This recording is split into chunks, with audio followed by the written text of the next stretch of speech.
Yeah, so we're Perfect. recording there now. Excellent. So good to go, so yeah? Yeah. Sweet. Okay, guys, welcome to the ATP Fitness podcast, and I'm absolutely delighted today to be speaking to a friend of mine, Barry Vaughan, who I've known for a long time now at this stage. I reckon my early days as a GA player, I met Barry and we've just crossed paths continuously throughout that period.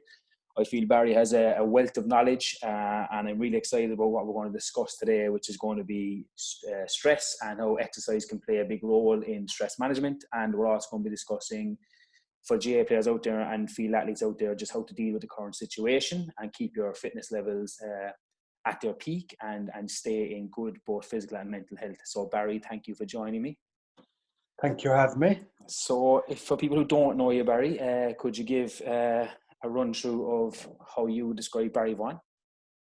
Perfect. So I started with sport and exercise science about 20 years ago. Started working in a gym, personal training, then got into a few teams. By the time I was 21, I was training Clare football underage, Limerick hurling underage, then Cork senior football, then Cork 21 football. And if I'm thinking back about it, there's at least 50 GA teams I would have trained over the last 20 years. So that's a good 1,000 players. Yes. And that's just GA. And I kind of started training normal people then after that, and more injured people started coming to me through kind of accidentally, really, through referral from surgeons in Santry and Cork and physios. And if you get one referral, you do the best you can. They go back to their care provider. You end up getting more and more. So lately, the last 10 years, I would say lately, it's more and more. It's kind of half injured people or people with medical problems, and half what you would call normal people that I'm training. And also now the last couple of years, I'm doing neuromuscular therapy and physical therapy and sports massage. And that seems to be the way that my career is going for the next 20 years. Excellent, fantastic. Yeah. And so I suppose we came across Pat's again recently just by your live Facebook, which was a great class that you gave on mobility. Yeah. And it's definitely an area every single person, I think, can improve on, and once they're shown how the correct way. But I think something you touched on in your live, which caught my eye, was when you were speaking about stress management and how the movement really helps with that. For the current situation we are in a very highly stressed scenarios day to day right now. I think everybody could probably relate to that. So the first thing I'd like to ask is, what do you think of the current situation and how people are dealing with it? And what do you feel, how would you describe stress? That's the question I would ask. So stress, right? The definition of stress, it was Hans Sale first came up with the idea of stress, and he termed stress as good or bad. He said you could have eustress or distress, and but by its nature, stress isn't a bad thing. Sunlight coming in the window on a plant is stress. A wind blowing in your face is stress. And if you didn't have stress, you wouldn't have anything. You couldn't be motivated towards action without stress. The only reason that stress can be a bad thing is if it gets on top of you and you get that feeling of overwhelm. And you get this fight or flight mechanism kicks in then. So your sympathetic nervous system, your fight or flight, stress levels are too high, you'll feel that coming on. So I felt a lot of stress recently. I think everybody did.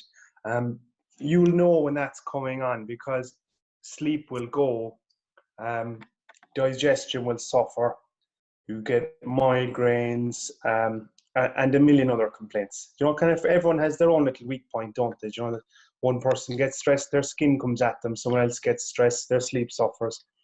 And you'll know. And then it's how to manage that stress properly and use exercise as a tool for burning some of it off. And you have to know when to push and when not to push, don't you? That is I suppose the next thing I was going to ask is, a lot of people are now probably exercising more than they have. For some people, maybe they're just using it as an outlet. And some people are probably putting themselves under more stress to try and maintain what they were doing before all of this happened. Can you see exercise working in both ways, to both create more stress but also to relieve stress? Yeah, I definitely think if you had a rigid exercise plan going in your gym or with your coach, you might have to be a bit flexible because things are a bit weird right now. So, like, I remember when you and I were doing powerlifting, if I was following my program and I'd 5 sets of 5 at 85% in the back squat, that's not going to happen this week because my nervous system is going to be all weird. And 85% intensity is not going to be 85% this week. That's going to feel like 1,000,000%. And you're not going to have access to your gym anyway. Yeah. So chances are in the home setup that you have light, medium, and heavy things that you could be lifting. And you could be a bit you could be a bit inventive. You could actually have a bit of fun with it. Like I'm doing a bit of online personal training now. They're having an awful lot of fun. I'm getting videos in, people picking up their dog, lunging across the house with it. Bit of crack, like, because you need a bit of levity, you know, and your goals shouldn't be that aggressive right now. Like, you're not going to be flawless in the way that you stick to things. Like, you wouldn't be looking to aggressively cut body fat this week because that's going to impact immune function. And then who cares what you look like? You know, you'd be a very good looking cadaver, like. Stay healthy and happy this week, I think. I definitely agree with you. I think a lot of people still have that mentality of, like, you know, I need to be dieting as hard as I was pre all this, and it's just like, you know, no, that's really not the case. It's not at the right time. There's a time for that, and it's not right now. Something I haven't you know, in the questions I haven't asked, but one thing I do see, and I've taken it up a bit more, is running on the roads. Not something I'm personally a big fan of, but I do it once a week. But people are running a lot more now, I think, from a neuromuscular therapy point of view. Any advice for people who say maybe haven't run a lot before, and especially a lot of people, fair play to them, who are carrying a lot of excess weight and now taking up road running, and you're going to see niggles picking up? Would you have any tips or advice for people like that? You will, and you'll see them pick up a lot around now because people have about 3 or 4 weeks done of running, and not just running, but running away. So running away from. So that fight or flight mechanism is kicked in, and we all feel like running out the house and running. Like, I keep sending that gif around to my friends of Forrest Gump out the front gate down the road. That's what we all feel like doing. But what they're going to get is you go from zero to hero. You've been working in the office. You've been doing a few spinning classes, doing a bit of weights. You go then to running 3 or 4 days a week like a maniac. You're going to get shin splints. You're going to get one hip that's sore, lower back pain, all kinds of trouble. It would be a good idea to balance that out with a bit of healthy stuff. Now, that class that I'm doing on a Tuesday night, until the majority of people are back to work, that class is free. Brilliant, fair play. Well done, Mary. I would say, I don't care if you're a weightlifter, a runner, or you play tiddlywinks. You're going to improve by doing that class alongside what you're doing. I can attest for that. Those hip mobility exercises are killing me to do, but they're I can see, like, the reason they're killing me is because I need to work in that area. You know, exactly, you know. I get to hurt your feelings from over here. But yeah, I think definitely people getting, like, understanding, listening to their body will be a key factor over the next coming weeks. Yeah, the body is a feedback tool. It's the most sensitive feedback tool in nature. So when you go into your car, you see the engine light come on, you haven't a clue what's going on. The human body is very, very good at telling you what's happening. Your body will tell you what's happening long before you know. So if you can be clued into it, however you're going to do it, you might have to practice a bit of mindfulness or a bit of stuff you don't want to do. But if you start listening to your body, you would know what the story is. So you're a big advocate of exercise being a really good tool for stress management. Like, in what way do you see exercise as a tool, and how could people utilize it for stress management? Good. So there's a thing in sports psychology called arousal, and that isn't what you think it is. I timed it. The anxiety arousal spectrum. So if you remember the weightlifting example, you're going to do a weightlifting competition on a Saturday morning. You wake up, you haven't slept because you're nervous. You go in, you haven't eaten breakfast because you're nervous, and you hope to lift 100 kilo and you don't because you're too nervous. Your friend hopes to do well and doesn't because they're too lazy. So athletes have been taught to control their arousal levels. Athletes do it, People in the military do it. That's probably where I came across this concept first. I was working with the Rangers for a little while as a sports scientist, That was and they interesting. were very good at controlling their arousal levels. So they used to say that if you weren't specifically told to be standing up, sit down, and if you weren't specifically told that you had to be sitting, lie down, and if nobody came and told you that you had to be awake, go to sleep.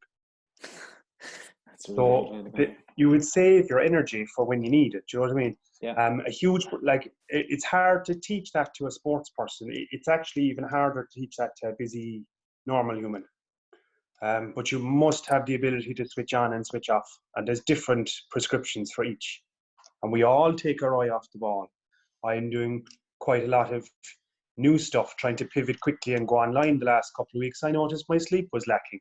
So I have to remedy that now and sort a few other things myself. Things that I know I should be doing, but these things have a way of sneaking up on you. You have to look out for yourself. Yeah, I'd definitely be guilty of when like giving people advice on stress, etc. And then finding myself last week, definitely for me, was probably the toughest week so far. Just got things got on top of me and got stressful.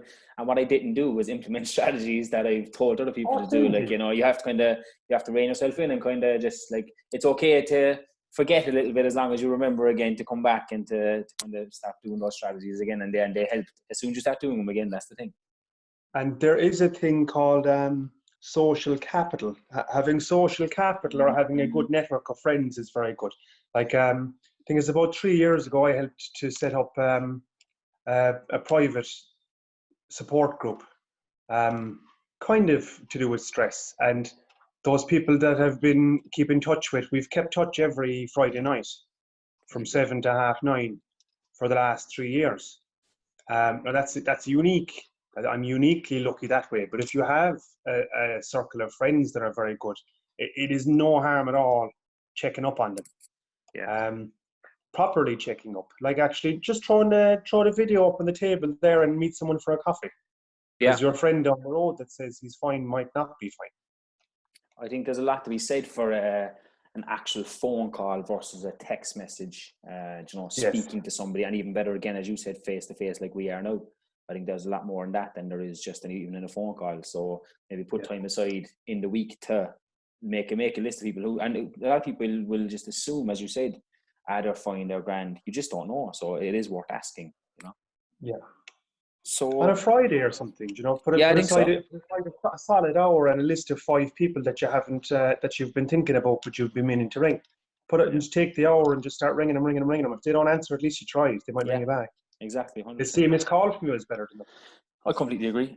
So just in regards to exercise as a tool, like, is it a case of people who have been exercising utilize that as much as you can, or would you advise people who are not exercising right now to maybe look at exercising as a tool to help right now with stress management? So I'd say you're going to have 2 situations. You're going to have Mary that's been exercising 5 days a week rigidly, all the time with the last year or 2, and she's using that as a healthy coping mechanism for stress. It's important that she doesn't let that go totally. She could trim it down or modify it, but it's important that if she's been using exercise as her antidepressant for the last year. The very last thing she'd want to do is come off that, because she'll struggle big time. She'll get huge weight gain. Her mood will suffer. She'll be into her GP, and the GP won't have time to see her. So her exercise could be her little rescue raft. She has to keep that going. But if you have someone that has never exercised, to them it might be just getting out for a walk. Yeah. Like, I wouldn't recommend starting anything big and scary right now, because you've enough big scary things going on. Yeah. But it might be going for, I would say, a nature walk. And even I did a bit of research recently with a group called the Trifactor Group.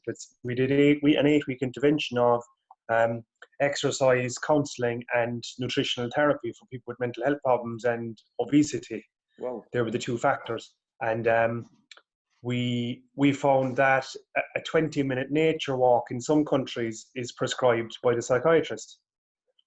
So they call it green exercise. And the Japanese research says that 20 minutes of walking in nature has a completely different effect on the brain than 20 minutes walking in a city centre.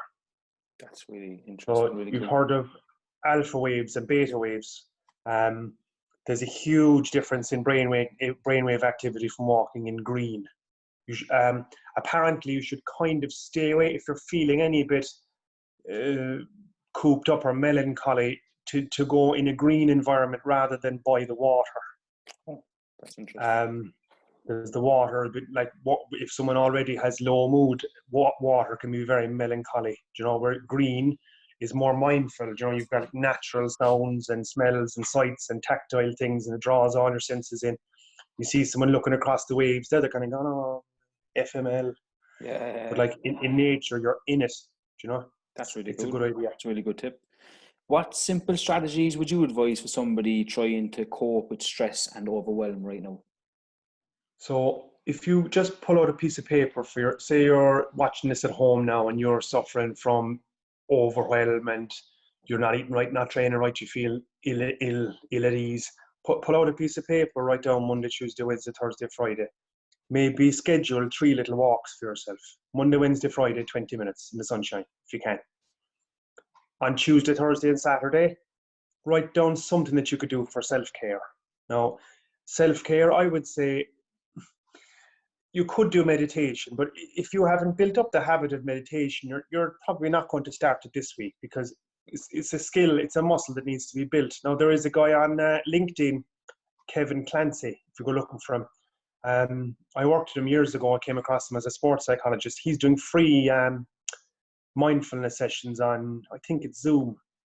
Very good. Anam Kara, I think, is the name of his group of friends, and they're doing it for free. I think there's loads of free things out there. Yeah, it's great. Meditation would be good, but like, I'm not great at meditation. Like, I can do it, but it's work. It's hard work. I struggle hard with meditation as well. It's taken a lot of practice to get there, but I think even some bit of mindfulness, like as much as meditation, Yeah. help a lot of people. Now, mindfulness is a slightly different moniker. Mindfulness could be anything.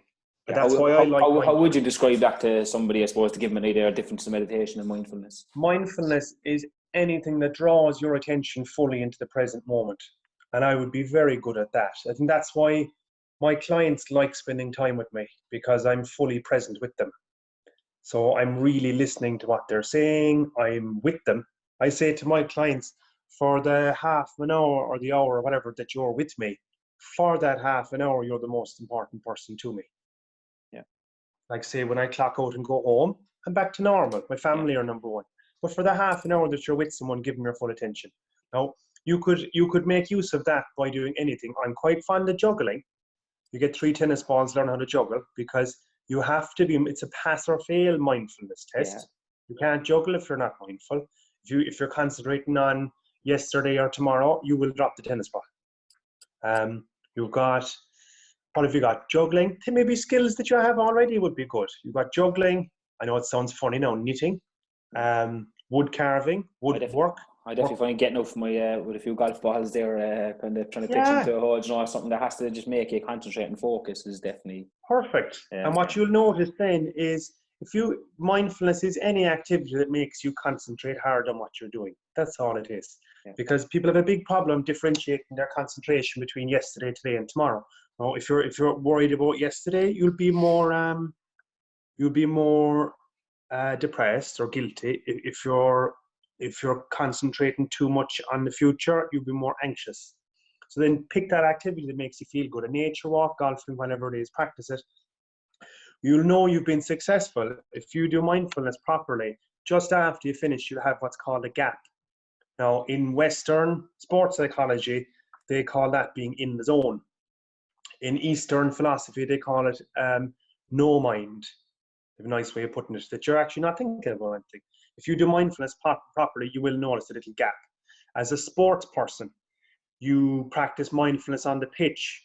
There was a player, if you don't mind now, I'll tell you, there was a player I was coaching once, and he was strong and fit. He was stronger and fitter than he ever was, but he was playing terrible.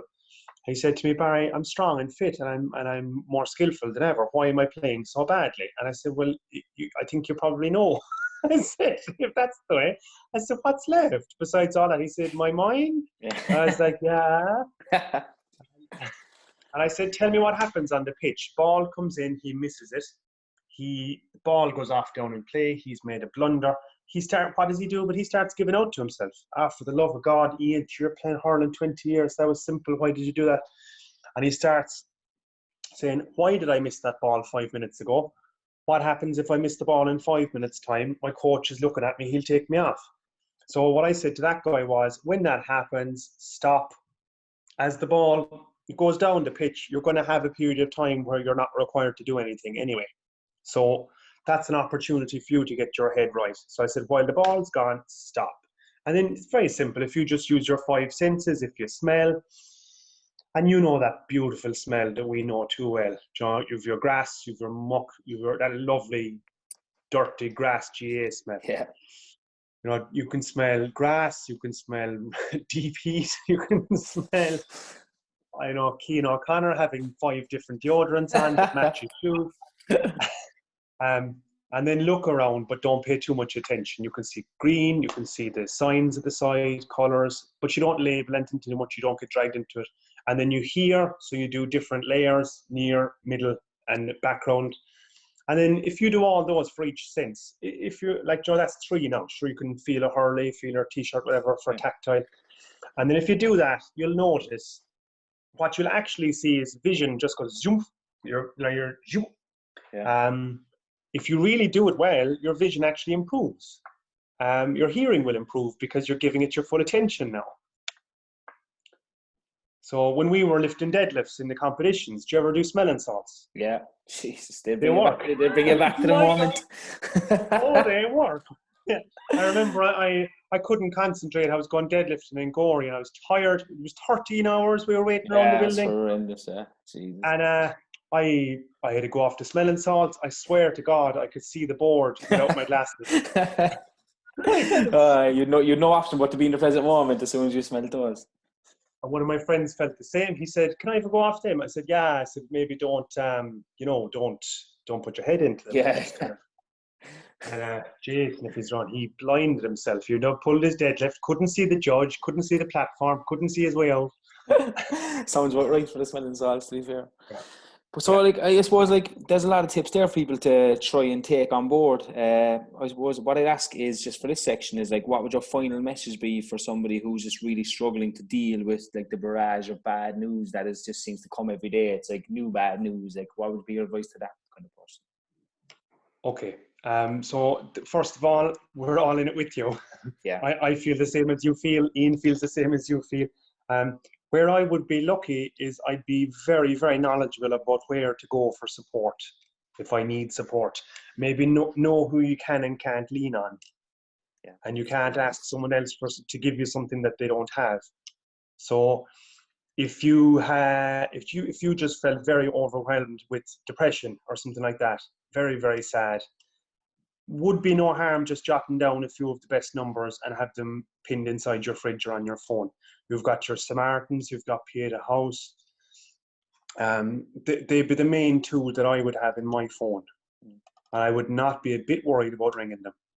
That's something I think it's a good point that you make there. Is some people might feel they have to be in a certain level of low to make that call. That's not the case, No. Yeah.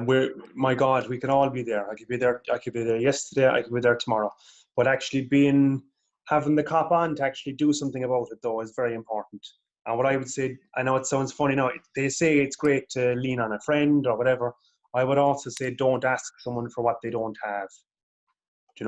It's great to talk to a friend, but what I would say is if John rang me and John said, "You know what, Barry, I'm a bit down," I said, "That's okay, boy, we all feel the same."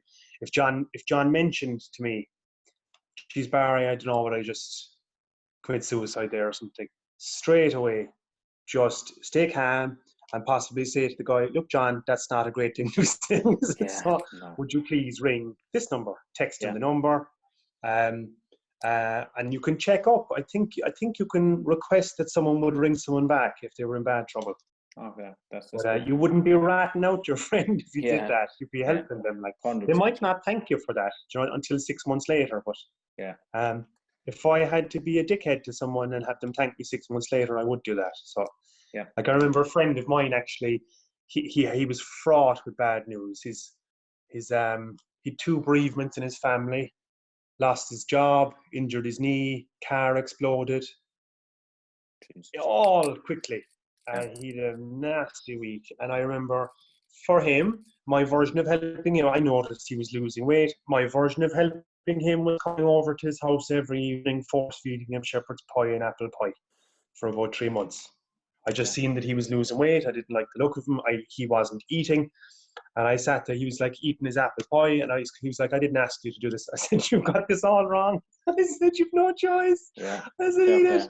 Yeah. I said, I love you, you do the same for me. No, he hated me. And 6 months later, he was quite happy, you know? Yeah, I think it's important just to not underestimate just that power of making that phone call, of genuinely, I think I call it tier 2 asking somebody. So not just like kind of asking someone how they are, but just go to the next level of really trying to ask them again, or just like make sure that they are okay, versus like a typical Irish answer of like, sure, I'm grand.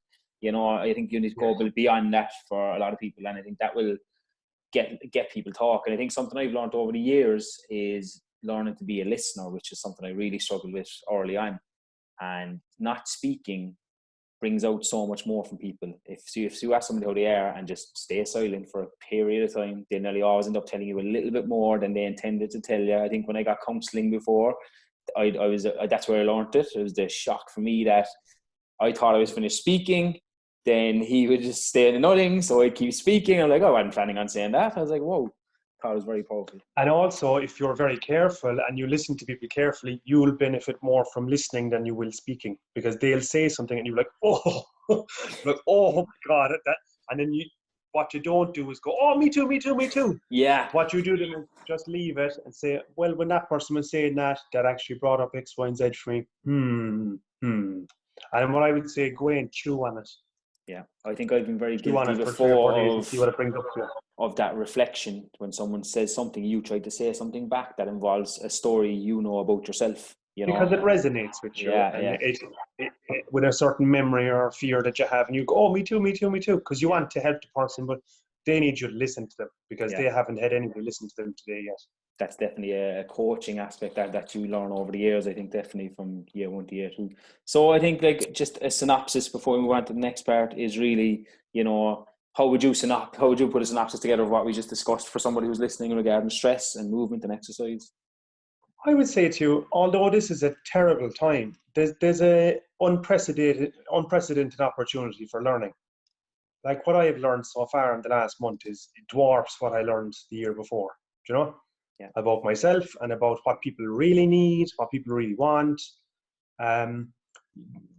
This is how you handle. I think our mutual friend said this there one day. I think Cian O'Connor said this on his Instagram. He said, how you handle these next couple of months will define the type of person you are. Yeah. If you're the type of person that checks on their neighbours, rings your family to see if they're okay, like just be nice to people. You could benefit hugely from this time. We've all been living a little bit too quickly as well, I feel. And the universe has a way of slowing you down when you need to. I agree. When I started doing neuromuscular therapy, I was keen to get clients, and I was keen to get 100,000 clients, and I think I'd put 100 clients booked in, and I slipped and fell and broke my hand.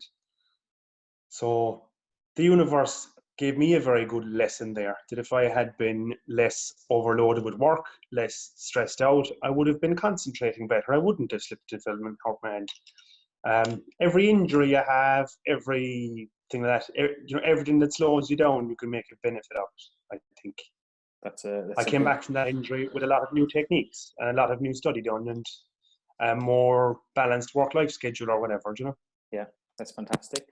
So thanks very much, Barry. That is part 1 of our podcast. Really appreciate it. And as always, just make sure, stay tuned for our next episode, which we're going to be discussing GA players and a bit more. So Barry, for those who listen to this podcast, can you just please give them some info on where they can contact you and what you have going on right now? Perfect. So probably the best place would be Barry Vaughan Health on Instagram, or Barry Vaughan Personal Training on Facebook, or just Barry Vaughan on Facebook. Excellent. And the things I have going on for the next while now, I'm not quite sure how long this lockdown is going to affect businesses.